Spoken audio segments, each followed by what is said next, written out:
Now 7 o'clock, so I would like to call to order the City of College Place City Council meeting for September 10th, 2019. Will we please all rise for the Pledge of Allegiance? Yes, ma'am. I pledge allegiance to the flag of the United States of America and to the republic for which it stands, one nation, under God, indivisible, with liberty and justice for all. Would you bow your heads, please? Thank you, dear Father, for this meeting. We ask that you would bless our new mayor as she takes her position. We ask that we would do your will, that we will do the best for our city. We thank you so much for our staff and for this council, Lord, and all the things that are going on in the world. We just ask your blessings. And also, Father, we remember tomorrow the anniversary of 9/11. We thank you in Jesus' name. Amen.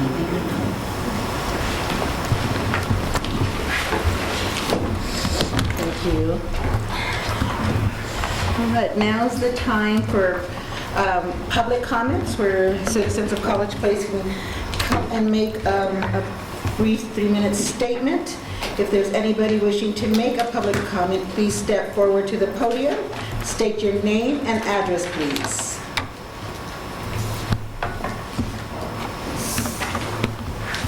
Hi, my name's Matt Hardy and reside at 221 Northeast Larch Street. I have a test plot of hemp out there that I realized caused a little bit of a stir in the local community when we went in. And I'm just here to kind of get the feeling of the city council. I want to be proactive if I decide to do that again next year, if there's anything that I can do to mediate public outcry or educate people or do what's needed to please the council. If there are any steps that I'd like to, or that you'd like me to take that I can do, and just kind of get your feeling on what the impact has been on the local community. So. If there's any feedback from that, or? Well, I think the one you probably already know is let us know that you're doing it. Yes. Just give us info so that we're not so surprised when we're seeing it, or people start to call in and let us know that they see something there. Certainly. And our chief of police is prepared for it as well. Certainly. I was licensed in Oregon, and that kind of fell through. This was a fallback plan at my parents, and it was kind of rushed. So I do apologize. I recognize that was incumbent on me to reach out to you, and I didn't do that. So this is my effort to be proactive towards next year if I decide to do it again. So thank you for coming. That's all I got. Yeah. Thank you. Are there any others that would like to make a public comment? Please step forward and state your name and address. So one more time, if there's any others that would like to make a public comment, please step forward. Okay, seeing none, I will close the time for public comment. We will move forward next with our consent agenda, which includes approved agenda for September 10th for today, approved minutes, time changes, check registers, and excuse the absence of council member Selby. Making a motion to approve the consent agenda. I'll second. All right. The consent agenda has been approved. Do we need to take a vote? I'm sorry, we do need a vote. Okay. So can we have a vote for those in favor of approving the consent agenda? Aye. Any nays? All right, now the consent agenda has been approved. Thank you. So next we have a guest here to do a presentation. We have Danielle from Sherwood Trust, and I'm sorry, I don't know who is accompanying you. My name's Matt Banderas. Matt, okay, and they're here to present from the Sherwood Trust Community Leadership Program a donation. Good evening, everybody. Again, my name is Matt Banderas. I'm a resident of Walla Walla, and in 2013 I participated with the Sherwood Trust in their Community Leadership Program. It brought together a diverse group of community members from across the valley, all different education and work and age backgrounds, to kind of go through a leadership program and then work together to complete a community project. After a great discussion, our class selected enhancing the splash pad in Walla Walla, and so we built some enhancements around the splash pad in partnership with the Rotary, and kind of helped beautify the park in that area. Do we add on the Sherwood Trust project? So, as part of that, the class raised a lot of money for it, and Sherwood Trust was one of many donors, and we had contributed $10,000 towards the project. And the projects get fiscally sponsored by an entity, and in this case, the Walla Walla Community College Foundation collected funds, and we discovered that there actually was a balance on that account of just over $9,000 that had been sitting there, and the project was totally complete. So we asked the class to decide how they would like to redistribute those funds that we had contributed towards the project, and that's why Matt is here. So our class is elected and would be very excited to donate $9,203.91 toward the City of College Place's Splash Pad project. Wow, So- thank you.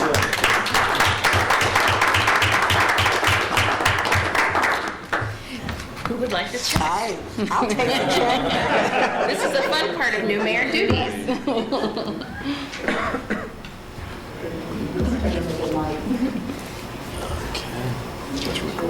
Okay. And. Okay, got it. Yeah, great investment in the community.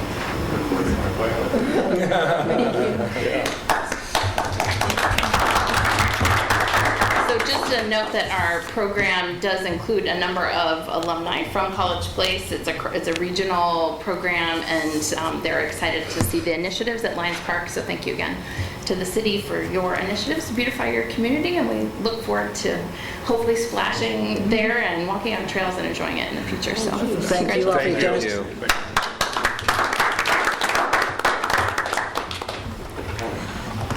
All right, so moving on, we now have Yard of the Month for August, and Chief Tamaris. Okay, good evening, council. This is one of the fun parts of being the chief here. I get to announce the Yard of the Month, and this, for the August Yard of the Month recipients, it's 1889 Southeast Larch, and Sam and Linda Barker live at that residence, and they lived in College Place for about 6 years. So we're very excited to have the award, and well-deserved. And it's, this is something that I've been having, Ron Nordman, my special enforcement officer, he's been delivering the news, and instead of him delivering bad news at times, he gets to deliver some good news, which has been really fun for him. So it's, anyways, they were very much appreciated, and it was fun for us to do. I'd like to ask a question. Yes. I appreciate this very much. How can we go about the opposite of getting those that are a mess cleaned up? Yeah, well, that's what Mr. Nordman gets to do. Officer Nordman gets to do. He's our code enforcement officer, and he's been quite busy. And but I will tell you that the majority of his compliance is done without taking any enforcement, which is wonderful. So unfortunately, we do have a few here and there that there is some enforcement, but that's after we work very diligently with those homeowners to try to get compliance. So we do everything we can to get compliance without having to take that next step. About 10 years ago, I went to a house and asked them to clean up, and they threw me out. They threw me off the property. But, and it's still not cleaned up, but I'm thankful. I appreciate that. Anything that we can do, let us know. Yeah, you bet. Other than getting the Yeah, I was going to say, we're not going to the... No, that's for sure. Ree has a comment? Yeah, I'll just add, I think, now that we have Chief Mayors here and Rod Norman and myself, and we've gone through the civil action to get a warrant to go into property, to clean up a particular property that we have 6 months to do, we're working on that. Now that we have that process in place, I think that it will be a lot quicker. This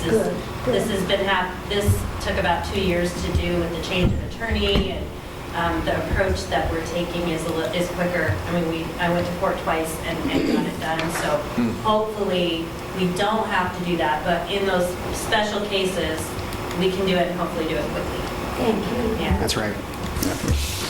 Thank you, Chief. Yeah, thank you. Okay, next on the agenda, we have discussion regarding our historic property survey results, which will be presented by Mr. Ricard. Hi, can I control the mouse? So, back last year, we received a grant from the Department of Archaeology and Historic Preservation, which is DAP. So get that, that's the acronym DAP, D-A-H-P. And we use those funds to do our first historic property inventory. We have a newly formed Historic Preservation Commission, and the first step in that process was that our Historic Preservation Commissioners went around, they broke the city into quadrants, and they developed a list of properties that they thought may be eligible to be on a list of historic properties. So the first criteria to qualify is that you have to be 60 years or older, the structure. And there's a number of other criteria that you have to go through, but that's where we bring in the experts. So we hired Northwest Vernacular to come in, and based on the primary list of, we had 52 properties and then another 10 that we thought were really good specimens. And so Spencer Howard with Northwest Vernacular came here several times, met with the Historic Preservation Commission, and then we had a couple of public meetings, and then the final one was in July on the 18th, and presented this survey. So here's where it all started. The College Place #1 plat of the Blaylock Orchards, and the college grounds and College Avenue. And most of the street names you won't recognize because for some reason we changed all of them.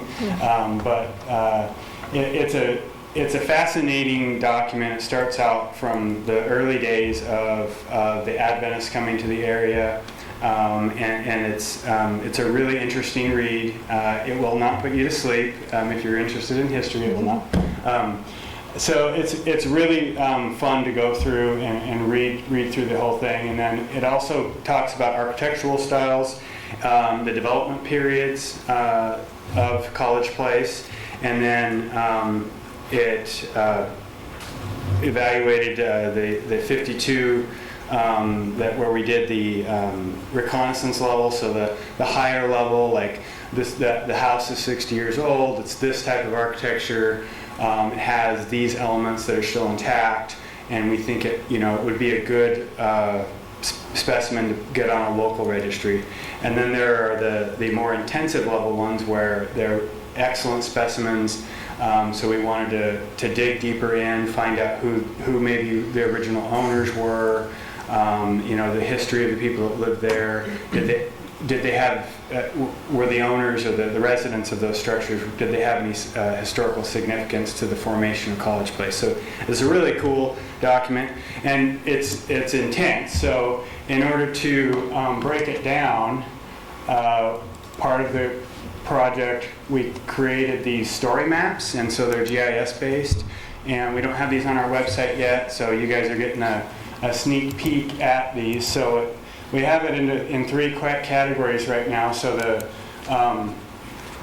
the first one talks about the different architectural styles, and there's a map in there, and you can click on, this will pull up the legend, so if you want to see the craftsman styles, you see it's the green, and you click on that, and it will give you the address of the property, the architectural style, and various photos that our consultant took of the property. This is on 6th Street. There's two duplexes that mirror each other. You guys, I'm sure, are all familiar with it. And so that's it's pretty high level.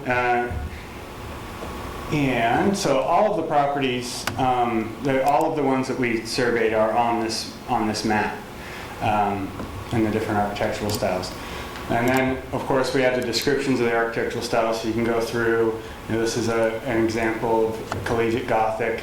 So there's the library at the university, and it talks about that. So it goes through the various. So this kind of breaks it down. So somebody's out there walking around in the neighborhood, they can get on our city website and do a self-guided tour sort of thing. And we're going to craft our webpage to kind of fit that as well. So that's the architectural styles, and then we have the development periods. So this is where it, it starts out in the early history of College Place, and talks about pre-contact, so prior to the settlers coming into the area, and so on and so forth to today's development period. So we had basically outside of the pre-contact, there were 5 or 4 different periods that were identified: the 1805 to 1890, 1891 to 1929, 1930 to 1945, and 46 to 79, and then of course today. So you can read through that. It's kind of fun. We're going to develop a 4th one that, I should show you the 3rd one, I guess, before I get to the 4th one. So here's the intensive level. So these are the ones that the consultant did a lot of research on. And so it has the picture, the structure, the address, the location, and the map there. And then this is the details behind it. It's not the entire intensive level section, but it's a pretty good synopsis of what the consultant, the research that went into it, and what his results were. So you can just thumb through that very easily. There were only 10 of them.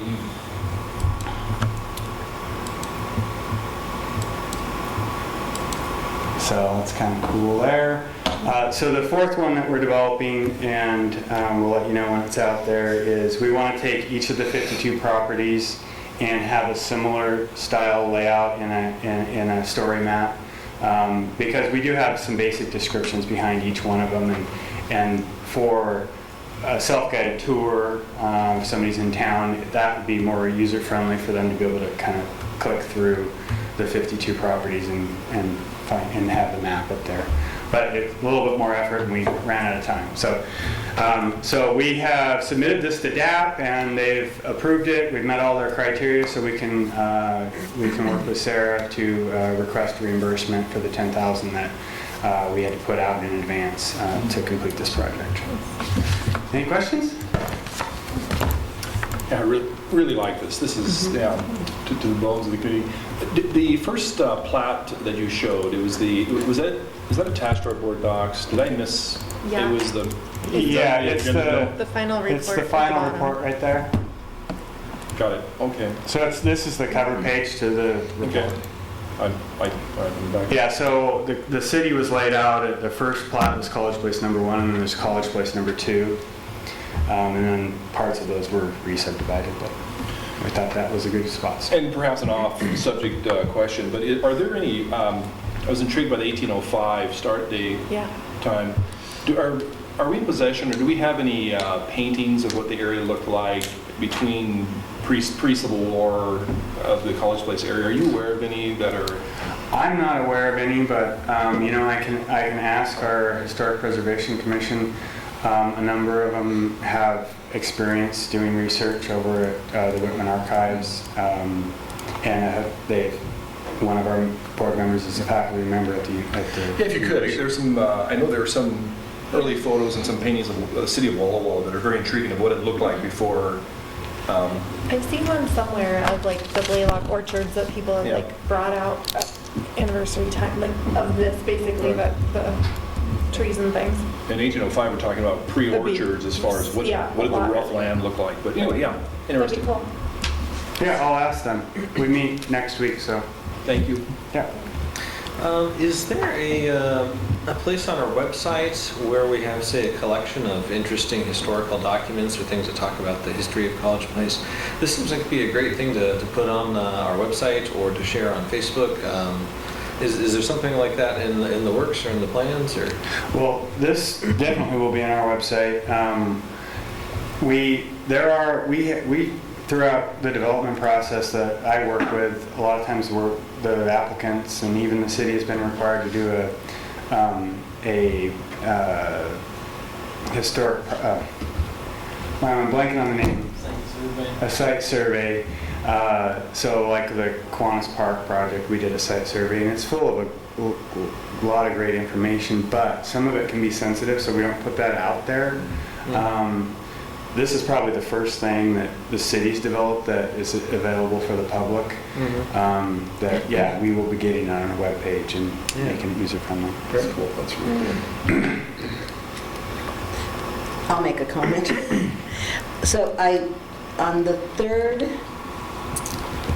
one that you showed of the individual houses, it was a fascinating read because some of them, they had what it cost when they built them and the date. So being both a history and finance nerd, I had to see what today's prices would be. And it was amazing at what it would cost today, what they paid in those times. And then learning about the original owners on the ones that they were able to find. So that was very interesting, and I think it really highlights the importance of this type of work, so thank you. Thank you. So the next step in this process for the Historic Preservation Commission is that they'll be taking this information and approaching property owners, and there are several property owners that, because we notified them throughout this process of what was going on, that are interested in getting on a local registry. So in the intensive level survey that was done is kind of a real head start in that process because almost all of the research has been done.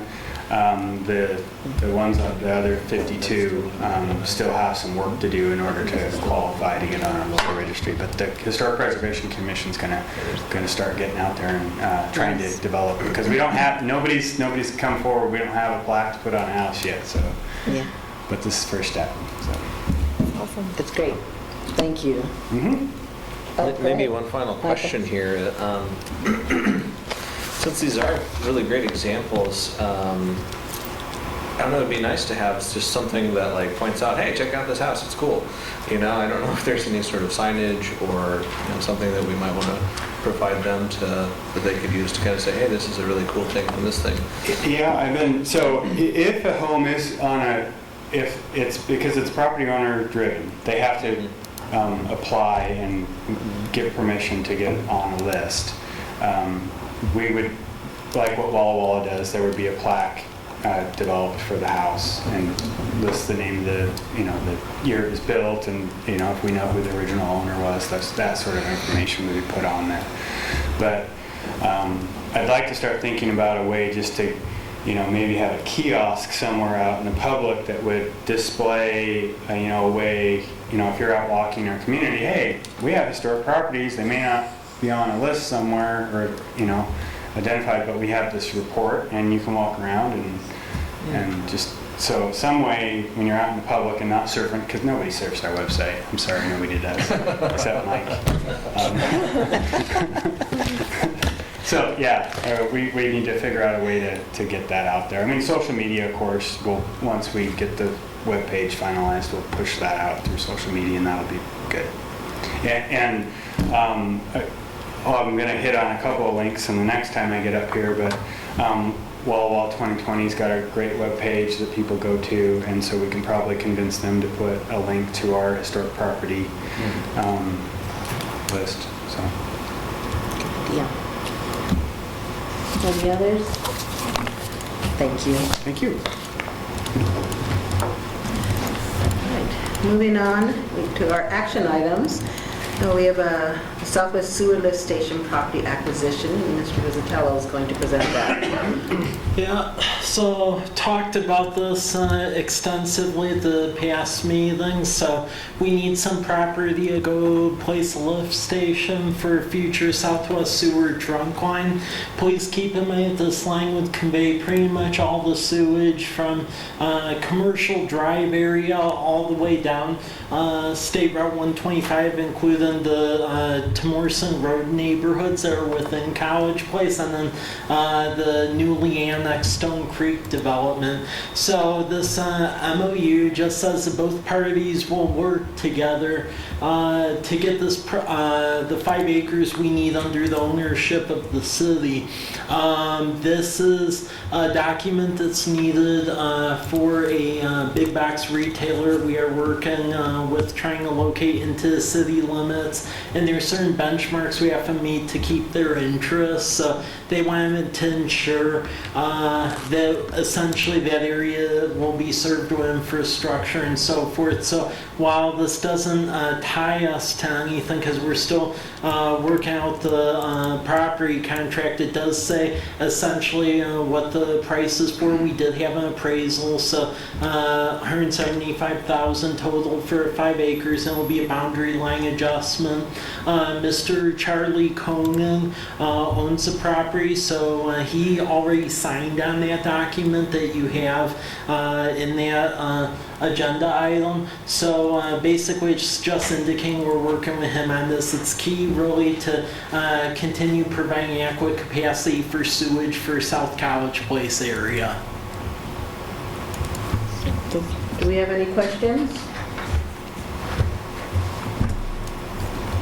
Did you have a question? No. I was going to go. I was going to do.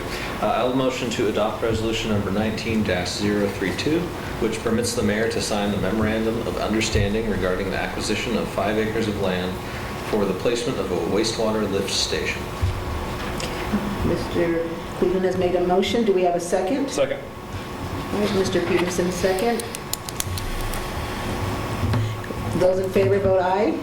Aye. Those against, nay. Hearing none, the motion is passed. Thank you. Okay. Next, the addition of utility worker position, also Mr. Rizzatello. Yeah, I'll have coverage because Sean's training. So this was discussed at length at the past workshop. So as part of our succession planning in the Public Works Department, one of the things that's come to light is really to work at the backlog of projects. We really need an additional utility worker.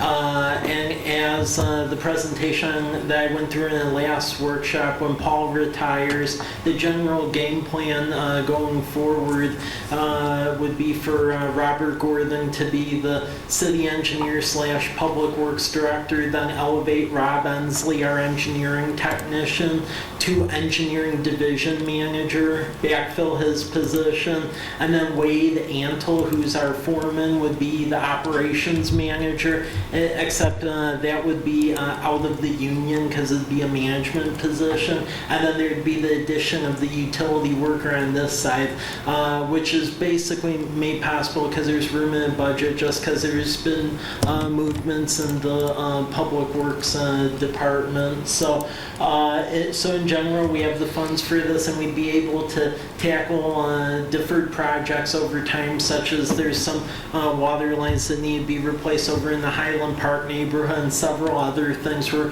we just don't have the staffing to deal with in a timely manner. And again, this is one of these stories where it's getting us back to where we used to be, because Public Works used to be a much larger department back in the day. Do we have any questions? Would anybody like, oh, you have a question? Oh, no, I was just, since Paul's here, I would say that during the workshop, we discussed that we weren't going to allow you to retire. But I will make a motion to approve the addition of 1 water utility worker beginning October 1st, 2018. Second. Okay, Ms. Sherman made it first, and Councilmember Nyhagen made second. Do we have, can those in agreement please state aye? Aye. Those against, nay? Okay, hearing none, the motion has passed. Thank you, Mike. Okay, up next, the wastewater treatment plan design contract authorization, and Mr. Gordon will present that. Thank you, Mayor. As council is well aware, we've been walking down the road of wastewater treatment plan upgrades. Back in July, you approved the request, or I should say the application for a $2.5 million loan from the Department of Ecology, $600,000 which would be refundable. But in order to do the work, we needed a design firm to do the work. And we had back in 2018 gone out for selection, again at council, with council oversight and approval, and decided to select JUB as our design firm. We did a couple of little contracts in between, but we really didn't have the funding available to bring them on board fully. We do now. Department of Ecology has offered that $2.5 million, and that's in process. So what you have before you today tonight is really just the contract that we initiated back in 2018, August of 2018 with JUB. We now have a number for the amount for the improvements, the design of the improvements, and we're just bringing that before you for approval tonight. Ms. Sherman? I have kind of a silly question, and this is a board docs thing, so Lisa might answer. So on some of these other action items, they actually say that this was a budgeted thing and the budget source, and for this one, for some reason, it doesn't have that. I mean, I know that this has been part of our world for a long time, but normally those lines are there and they're just not on this item. It's not provided by the license department. Okay, that's all. But this is a budgeted thing, and we're, right, I mean, we've known Well, about this for part a of the long time. background is the amount of cost for these improvements were so far off the charts that we needed to go for funding to ecology, and we're in Yep. that process. Okay. This is the first stage of getting funding for the design, and then we're going to move progressively down that road, so. Yep. Thanks.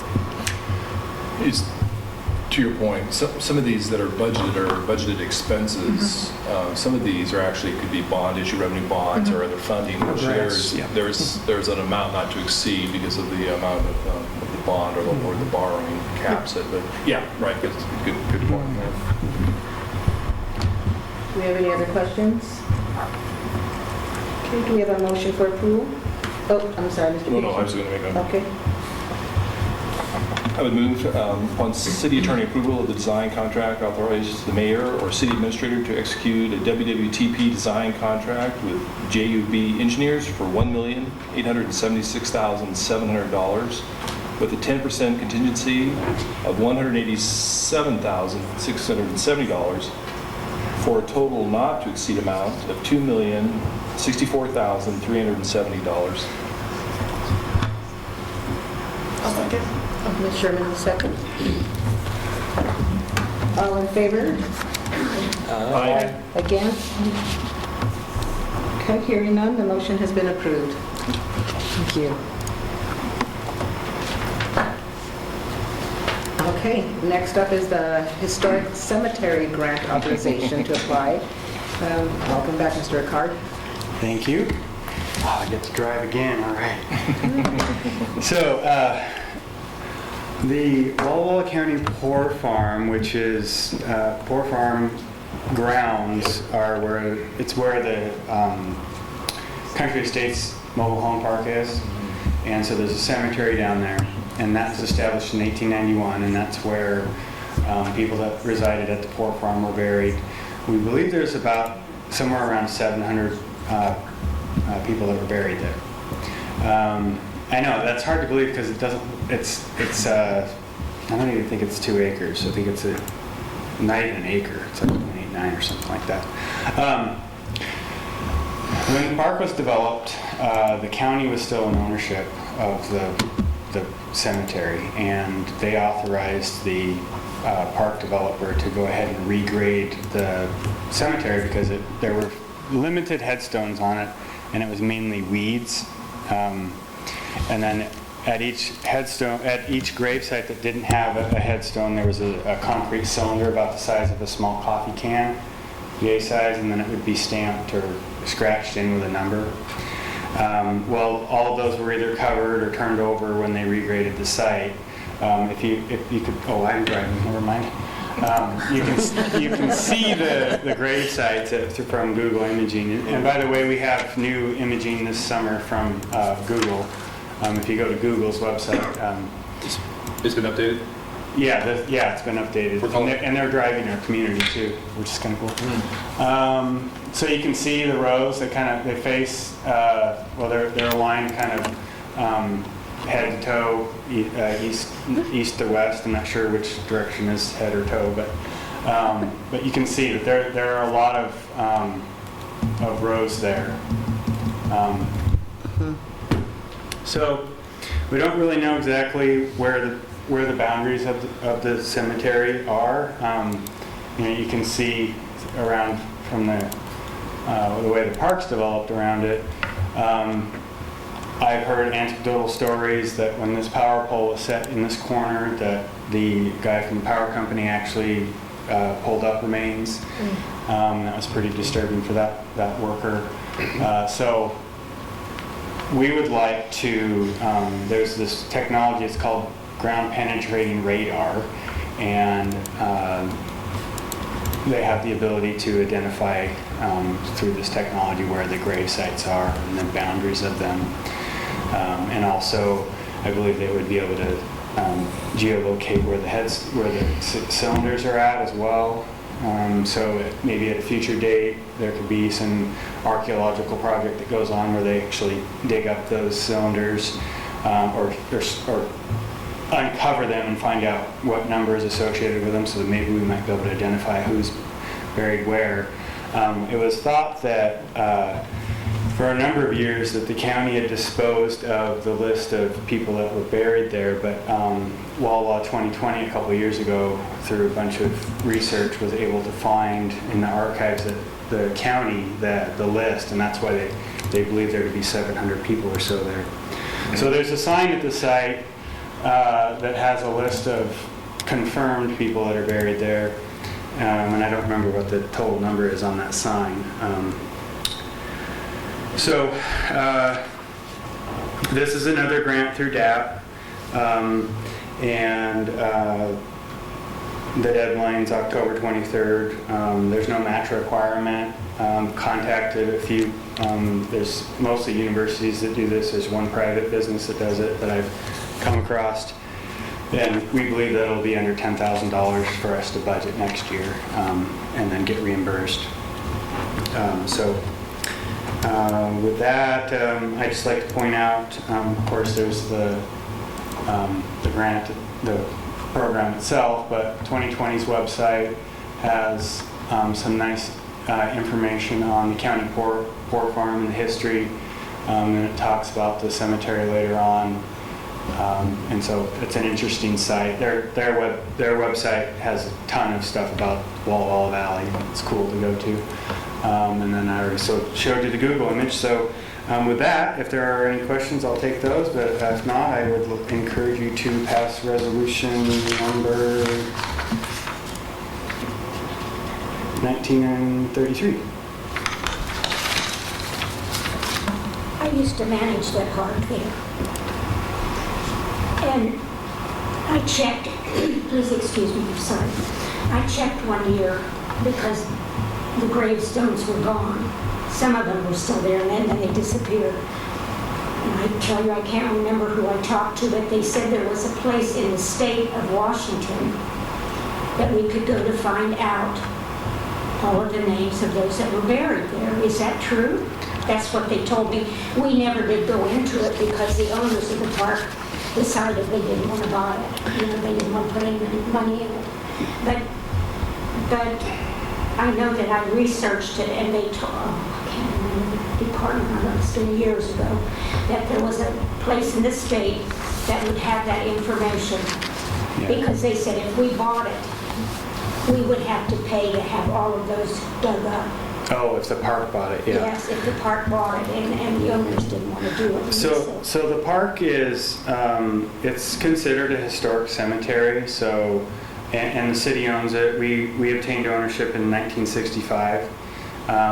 It is maintained by the Country Estates owners. So, yes, we took care of it. Yeah. So they mow it and water it with their well. But it is protected. A couple of years ago, the park owners were asking if they could actually fill in the divots, the depressions where the graves are at, the ones you can see, with sand, just to kind of level it out. And we checked with the state, and the state said absolutely not. That's one of the ways we can identify where the grave sites are. And it's a historic cemetery, it's protected, so no development activities can occur in there without their purview. But the Department of Archaeology and Historic Preservation is the state office that manages or knows about. They knew when I called them, they knew what cemetery it was that I was inquiring about without even saying I was with College Place. So they're very aware of this cemetery. There's quite a few graves there. Yeah. So who does the ground penetrating radar? Is that this? Who would perform that task with the radar? Well, see, there's a number. There's I think It's, well, yeah, there's three, well, the Confederated Tribes of Umatilla Indian Reservation, they can do it. Western Washington University, they have that technology and they'll bring students out to do it. Central Washington, I think, does it, and University of Idaho. one question I had when I was looking at your, the Google Maps, I was wondering how further outside of the grass that they would actually perform that exam. Well, that's kind of touchy.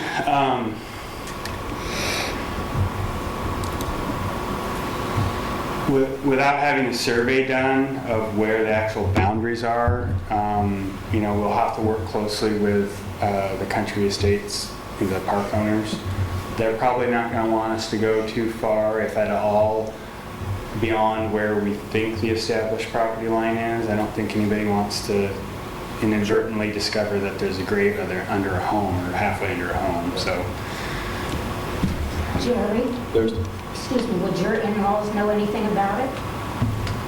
Well, It's his in-laws that... that's where the story of the telephone pole was related from actual experience. The poor power company worker, he was out of there. It's his But, in-laws that built the park. I've heard a lot of stories from my wife who grew up on that property and the stories of when they developed the property, that cemetery. So I think it's really neat that Historical Society has an interest in that and to actually try and find the markers and actually know where the people are buried. I know there have been people already there that have relatives buried there. I think it's a great thing. So can I make a motion? Yes, please do. To approve resolution number 19-033, which authorizes the Community Development Department to apply for a historic cemetery grant to perform ground penetrating radar of the Walla Walla County Poor Farm Cemetery. Second. Ms. Higgins seconds. We have all in favor, please vote aye. Aye. Against, nay. Hearing none, the motion has been approved.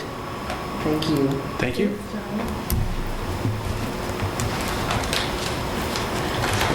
Okay, next on the list we have administrator reports.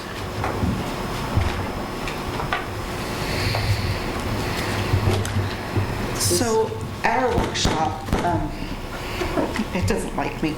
At our workshop, we talked about the interview process and the number of questions and things of that nature. You guys specifically requested me to try and get it down to 6 questions. And the least I can come up with are 9. So I wanted to put these in front of you, and if you guys want me to reduce it more than that, I would like you to tell me, but I want you to tell me by number, so we're not, discussing the actual content of the questions, please. You can just put 4 together for Michael. 4-part. 4-parter.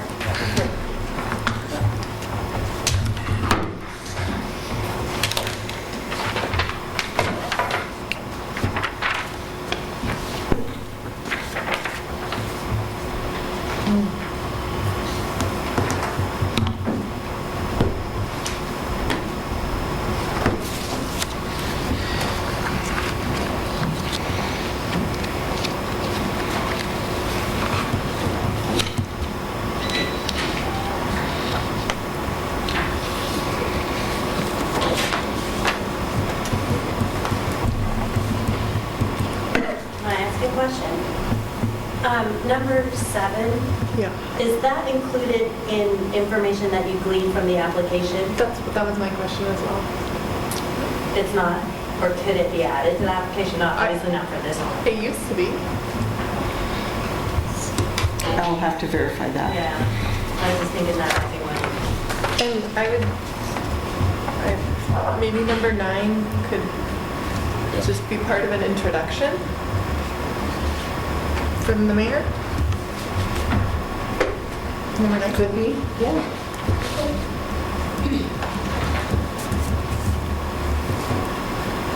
This is why we're doing this. I think number 9 could be removed. It's something long as that, it's stated. and it's something that if it's an issue that can be addressed. I think it should be By this stated, body. in case it's not known, maybe. But Number 9. Number 9. I'd say maybe of the others, number 3 would be my least favorite, but I don't know, maybe that's an issue. My first, going through these, I think even though it's more than 6, the magic number, but these seem to be much more concise, and they don't have multiple questions within a question. So it looks like this, I mean, my first impression going through this looks like this would flow faster, even though it isn't 6. So at this point, we have it perhaps down to 8, perhaps down to 7. 7, yeah. So, I mean, that's, Workable. It seems to, there's no, right. Tried to take They flow feedback into consideration. No, I think this is great. Okay. more concise, perhaps. If we have 7, Michael can ask one maybe. So I will take these back from you. Thanks. Enjoy. Clear as mud.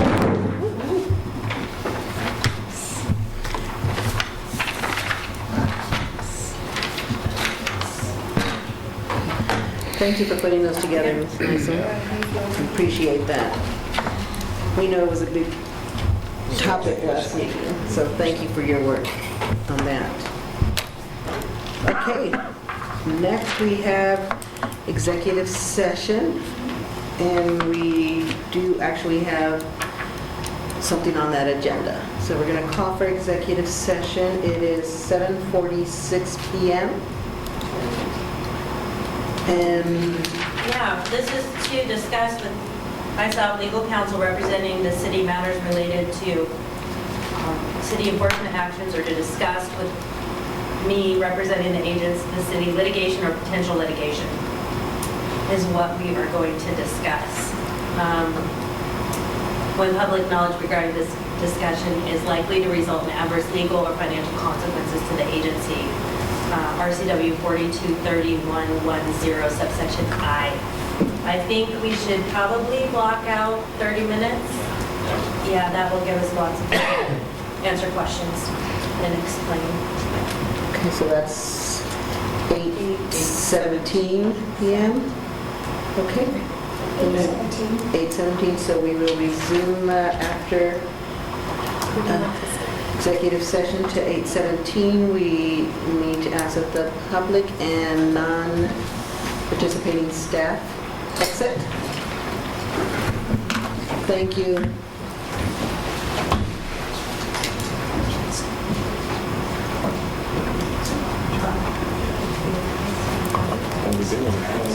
It is 7:47. Yeah. Okay. 8:22, we are out of executive session. No decision was made, direction was given, information was given. Thank you. Thank you. All right, that is all that is on the agenda. Do we have anything else that's good for the order?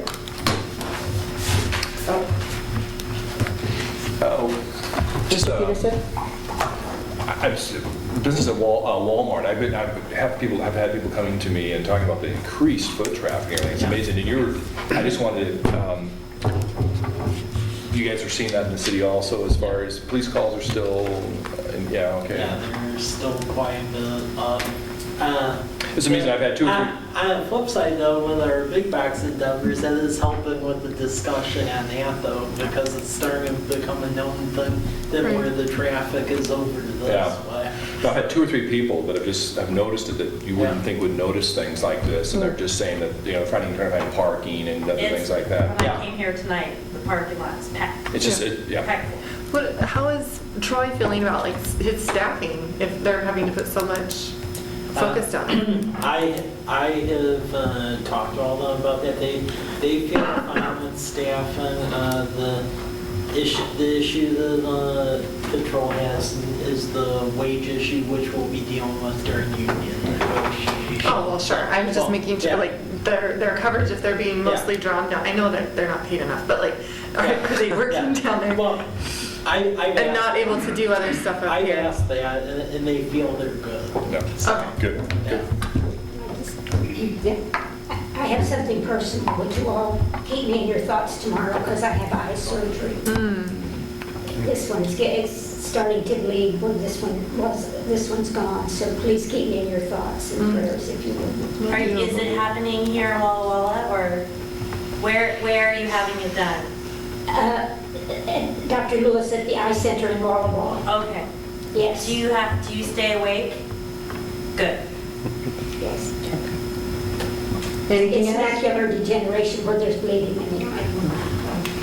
For an old lady. You're what, 27? 28. 28, Oh, snap. 28. God's good. Give her credit for her time. Okay, there's nothing else. The meeting is adjourned. Thank you. Heather. You may.